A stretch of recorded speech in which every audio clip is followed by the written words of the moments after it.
बड' लेटेस्ट आपडेटआव बयखौबो बरायबाय। दिनैनि रादाबखौ फरायदों आं प्रमद खाख्लारि। गिबि निउज आपडेट दङ। बाक्सानि मुसलपुराव गोबां बिबांनि आयेन बेरेखा जौ हमदों। बाक्सा जिल्लानि मुसलपुर सदर पुलिस थानानि अ.सि. नहरन सनवालनि दैदेननायाव सोलिनाय मोनसे अपारेशनाव गारामदेव गामिनि खनस्यम रय मुंनि सासे सुबुंनि गेलामाल दखाननिफ्राय पुलिसा बोखांनो हायो आयेन बेरेखा जौ। पुलिसा लोगोसे दखाननि बिगोमा खनस्यम रायखौबो खाना लाङो।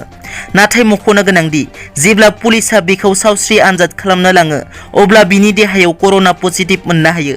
दासान्दि खनस्यम रयखौ मुसलपुर सिभिल देहा फाहामसालियाव लाखिना कभिडनि गुदि फाहामथाय होबाय थानाय जादों। पुलिसा फोरमायनाय बादिब्ला खनस्यम रयआ गोलाव समनिफ्रायनो गावनि गेलामाल दखानाव आयेन बेरेखायै जौनि फालांगि खालामबोगासिनोमोन। बिनि बेरेखा पुलिसा नांगौ बादियै राहा लागोन होननानै मिथिहोदों। नैथियाव दङ। मेट्रिकारि एचएस आनजादनि गांसे मार्कशीटजोंनो गासैबो साख्रियाव गनायजागोन होननानै आसाम सरकारजों सावरायनायनि उनाव बे गोनां थिरांथाखौ लानाय जायो। गिबि मन्थ्रि डक्टर हिमन्त बिश्व शर्मा आरो सोलोंथाइ मन्थ्रि रानज पेगुजों आसु AJYCP एबसुनि मोनसे गोनां सावराय जथुम जायो। बे सावराय जथुमनि सिगां 5 नं दफाखौ बोखारना होनायनि थिरांथा लानाय जायो। बिनि गेजेरजों सेप्तेम्बर दानाव जेबो आनजाद खुंफुंनाय जानाय नङा होननानै रोखा बुंथियो सोलोंथाइ मन्थ्रिया।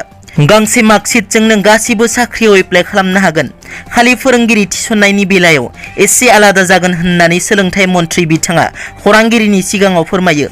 गुबुन फारसे बेटारमेन्ट होनो नागिरग्रा फरायसाफोरा 4 नं दफा बादियैनो आनजाद होनो हागोन होननानै फोरमायो। थासारिया मोजां जायोब्ला खुंफुंनाय जागोन आनजाद। थामथियाव दङ। गहपुराव आइजो फाननायनि जाथाय। सानै बर' हिन्जावसाफोरखौ गुबुन रायजोआव फानहरनो नाजादोंमोन। बे समावनो गहपुर पुलिसा 3 आइजो फालांगिरिफोरखौ हमनो हायो। हमजानाय दुथांफोरनि गेजेराव सानैया आइजो। दायनिगिरि 3खौ गहपुर मरिसिङालिनि थागिबि पिलि नार्जारि, लखिमपुर जिल्लानि बरसलानि थागिबि जलाइदिन आरो मरियानि बेगाम होनना पुलिसा सिनायथि होदों। मिथिनो मोननाय बादिब्ला 16 बोसोर बैसोनि सानै बर' लाइमोन हिन्जावसाफोरखौ पेले नार्जारिया जलाइदिन आरो मरियानि बेगामनो फानहरनो नाजादोंमोन होनना पुलिसा मिथिहोयो। गहपुर पुलिसा मोनसे स्रोत सोलोंनि गेजेरजों गहपुरनि दाहिगाव आउटपस्टनि सिङाव थानाय ओनसोलनिफ्राय सानै बर' लाइमोन हिन्जावसाखौ दुथांफोरनिफ्राय रैखाथियै बोखांनो हायो। दुथांफोरा सानै बर' लाइमोन हिन्जावसाखौ अरुणाचल रायजोआव फानहरनो नागिरदोंमोन होननानै मिथिनो मोननाय जादों। पुलिसा 3 दुथांजों लोगोसे गंसे मारुति गारि हमनो हायो। ब्रैथियाव दङ।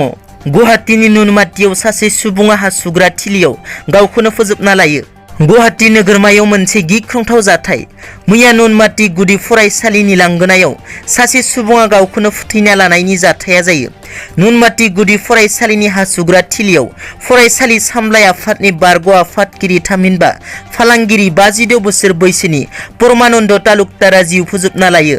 सन्देह गोनां थासारियाव गोदोनायाव गामसा लानानै आफादगिरि बिथाङा गावखौनो फोजोबना लायो। हासुग्रा थिलियाव नांना थानाय थैनि दागुआ जिउ फोजोबना लानायनि जाथायखौ फोथायनाया गोब्राब खालामना होदों।